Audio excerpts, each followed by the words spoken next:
வணக்கம். இன்னைக்கு நம்ம எல்லாருடைய வீட்லயும் ரொம்ப முக்கியமான ஒரு இடத்த பத்தி, அதாவது கிச்சன பத்தி பேசப் போறோம். அங்க ஒரு பெரிய விவாதம் போயிட்டு இருக்கு. அதுக்கு ஒரு தீர்வு காணலாம். வாங்க. ஏறிட்டே போற இந்த எல்பிஜி சிலிண்டர் விலையால நம்மள நிறைய பேரு கேஸ் ஸ்டவ்வுக்கு பதிலா எலக்ட்ரிக் ஸ்டவ்வுக்கு மாறலாமான்னு யோசிச்சுட்டு இருக்கோம் இல்லையா? இந்த எலக்ட்ரிக் குக்டாப் உலகத்துல ரெண்டு பெரிய போட்டியாளர்கள் இருக்காங்க. ஒன்னு இண்டக்ஷன், இன்னொன்னு இன்ஃப்ராரெட். ஆனா உங்க கிச்சனுக்கும் உங்க சமையல் ஸ்டைலுக்கும் இதுல எது செட் ஆகும், அதை எப்படி கண்டுபிடிக்கிறது? சரி வாங்க, இது ரெண்டையும் கொஞ்சம் ஆழமா அலசி பார்ப்போம். முதல்ல வேகம், அப்புறம் செலவு. இந்த ரெண்டு விஷயத்துலயும் எது எப்படி பர்ஃபார்ம் பண்ணுதுன்னு பார்க்கலாம். இண்டக்ஷன் ஒரு ரொம்பவே ஸ்மார்ட்டான டெக்னாலஜி. இது எப்படின்னா, ஸ்டவ் மேல இருக்கிற கண்ணாடியை சூடு பண்ணாடு அதுக்கு பதிலா ஒரு மின்காந்த புலத்தை உருவாக்கி பாத்திரத்தையே நேரடியா சூடு பண்ணும். சோ பாத்திரம் தான் இங்க ஹீட் சோர்ஸ். இதனால தான் இது இவ்ளோ திறமையா வேலை செய்யுது. ஆனா இன்ஃப்ராரெட் எப்படின்னா நம்மளோட பழைய ஸ்டவ் மாதிரி தான். உள்ள இருக்கிற கம்பிச்சுரல் நல்லா சூடாகி அந்த வெப்பத்தை மேல இருக்கிற கண்ணாடிக்கு அனுப்பும். அப்புறம்தான் அந்த சூடு பாத்திரத்துக்கு போகும். இதனால கொஞ்சம் எனர்ஜி வழியிலேயே வீணாக வாய்ப்பு இருக்கு. இப்ப பாருங்க, இந்த சின்ன டெக்னாலஜி வித்தியாசம் மின்சார பயன்பாட்டுல எவ்வளவு பெரிய மாற்றத்தை கொண்டு வருதுன்னு. இண்டக்ஷன் அது பயன்படுத்துற கரண்ட்ல கிட்டத்தட்ட 90% நேரடியா வெப்பமா மாத்திடுது. ரொம்ப எஃபிஷியன்ட் இல்லையா? இதனால நம்ம கரண்ட் பில்லுல என்ன வித்தியாசம் வரும்னு பார்க்கலாமா? ஒரு உதாரணத்துக்கு, சென்னையோட கரண்ட் ரேட் படி பார்த்தா இண்டக்ஷன் பயன்படுத்துறப்போ மாசம் கிட்டத்தட்ட ஒரு 100 ரூபாய் வரைக்கும் மிச்சப்படுத்தலாம்.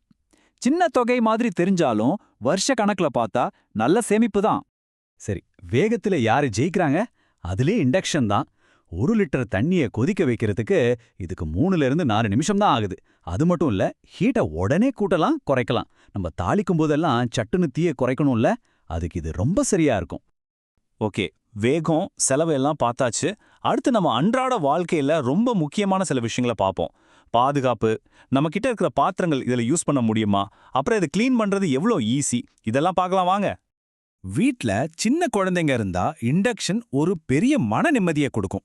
ஏன்னா பாத்திரம் மட்டும்தான் சூடாகும், அடுப்போட கண்ணாடி பகுதி பெரும்பாலும் குளிர்ச்சியாவே இருக்கும். அதனால குழந்தைங்க தெரியாம கைய வச்சிட்டா கூட தீக்காயம் ஏற்பட வாய்ப்பு ரொம்ப ரொம்ப கம்மி. ஆனா இன்ஃப்ராரெட் விஷயத்துல நாம கொஞ்சம் ஜாக்கிரதையா இருக்கணும்.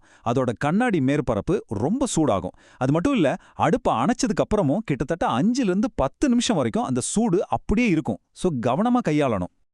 சரி, இப்போ எல்லார் மனசுலயும் இருக்கிற ஒரு முக்கியமான கேள்விக்கு வருவோம். நம்ம வீட்ல ஏற்கனவே இருக்கிற பாத்திரங்களை இதுல பயன்படுத்த முடியுமா? இண்டக்ஷனுக்கு நீங்க இப்பவே ஒரு சின்ன டெஸ்ட் பண்ணி பார்க்கலாம். உங்க ஃப்ரிட்ஜ்ல இருக்கிற ஒரு காந்தத்தை எடுத்து உங்க பாத்திரத்தோட அடிப்பகுதியில வச்சு பாருங்க. அது நல்லா டக்குன்னு ஒட்டிக்குச்சுன்னா சூப்பர், அந்த பாத்திரம் இண்டக்ஷன்ல வேலை செய்யும். இரும்பு அல்லது காந்த சக்தி உள்ள ஸ்டெயின்லெஸ் ஸ்டீல் பாத்திரங்கள் தேவைப்படும். ஆனா இன்ஃப்ராரெட் கிட்ட ஒரு பெரிய ப்ளஸ் பாயிண்ட் இருக்கு. அது என்னன்னா, பாத்திர விஷயத்துல அதுக்கு எந்த கண்டிஷனும் கிடையாது. அலுமினியம், செம்பு, ஏன் நம்ம பாரம்பரிய மண் சட்டி வரைக்கும் தட்டையான அடி இருக்கிற எந்த பாத்திரத்தையும் நீங்க இதுல பயன்படுத்தலாம். அடுத்து கிளீனிங். இதுலயும் ஒரு பெரிய வித்தியாசம் இருக்கு. இண்டக்ஷன் அடுப்பு சூடாகாததால பால் பொங்கி வழிஞ்சா கூட அது கருகி போகாது. சமைச்சு முடிச்சதும் ஒரு ஈரத்துணியை வச்சு அப்படியே தொடச்சிடலாம், அவ்வளவுதான். ஆனா இன்ஃப்ராரெட்ல மேற்பரப்பு ரொம்ப சூடா இருக்கிறதால ஏதாவது சிந்துச்சுன்னா உடனே கருகி கரையா பிடிச்சுக்கும். அப்புறம் அதை சுரண்டி எடுக்கிறது கொஞ்சம் கஷ்டமான வேலையா இருக்கும். எல்லாம் சரி, ஆனா அசல் டேஸ்ட் இப்பதாங்க. நம்ம ஊர சமையலுக்கு முக்கியமா மொறுமொறுன்னு தோசை சுடுறதுக்கு இது ரெண்டும் எப்படி இருக்குன்னு பார்க்க வேண்டாமா? தோசை, சப்பாத்திக்கு ரெண்டுமே நல்லா தான் இருக்கு. ஆனா இண்டக்ஷனுக்கு இரும்பு தோசைகள் தேவைப்படும். இன்ஃப்ராரெட்ல எந்த தவா வேணாலும் யூஸ் பண்ணலாம். எண்ணெயில பொரிக்கிறதுக்கும் ரெண்டுமே சூப்பர். ஆனா இன்ஃப்ராரெட்ல ஒரு ஸ்பெஷல் அம்சம் இருக்கு. கேஸ் ஸ்டவ்ல பண்ற மாதிரியே அப்பளம், கத்திரிக்காய் எல்லாம் நேரடியா சுட முடியும். இது இண்டக்ஷன்ல முடியாது.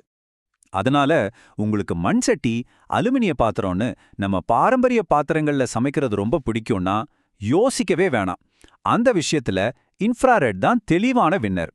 சரி, இவ்ளோ நேரம் நாம எல்லாத்தையும் அலசி ஆராய்ஞ்சாச்சு.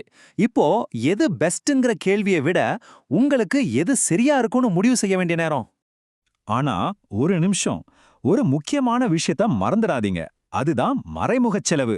நீங்க இண்டக்ஷன் வாங்க முடிவு செஞ்சா உங்ககிட்ட இருக்கிற பாத்திரங்கள் அதுக்கு செட் ஆகலனா புதுசா பாத்திரங்கள் வாங்க வேண்டியிருக்கும். அதுக்கு 2000 ல இருந்து 5000 ரூபாய் வரைக்கும் கூட செலவாகலாம். இந்த அட்டவணையை பார்த்தீங்கனாலே புரியும். இதுல ஒருத்தர் தான் ஜெயிக்கிறாங்கன்னு சொல்ல முடியாது. பாதுகாப்பு, மின்சார சேமிப்பு, ஈஸியா க்ளீன் பண்றது, இதுலெல்லாம் இண்டக்ஷன் ஸ்கோர் பண்ணுது. ஆனா எல்லா பாத்திரத்தையும் பயன்படுத்த முடியறதுலயும் நம்ம பாரம்பரிய சமையல் முறையிலையும் இன்ஃப்ராரெட் முன்னிலையில இருக்கு. அப்போ எப்படிதான் முடிவு பண்றது? ரொம்ப சிம்பிள். இந்த 4 விஷயத்த மட்டும் யோசிங்க. 1, உங்ககிட்ட என்ன பாத்திரம் இருக்கு. 2, உங்க சமையல் ஸ்டைல் என்ன. 3, உங்களுக்கு பாதுகாப்பு எவ்ளோ முக்கியம். 4, உங்க பட்ஜெட் எவ்ளோ. இதுக்கு பதில் கிடைச்சா உங்களுக்கான சரியான குக்டாப் நீங்களே தேர்ந்தெடுத்துடலாம். கடைசியா இந்த 2ல எதை தேர்ந்தெடுத்தாலும் அது உங்க சமையலறையை இன்னும் திறமையா, பாதுகாப்பா மாத்தப் போகுது. உங்க சமையல் பழக்கத்துக்கு எது சரியா பொருந்துதோ அதை தேர்ந்தெடுக்கிற சக்தி உங்க கையில தான் இருக்கு.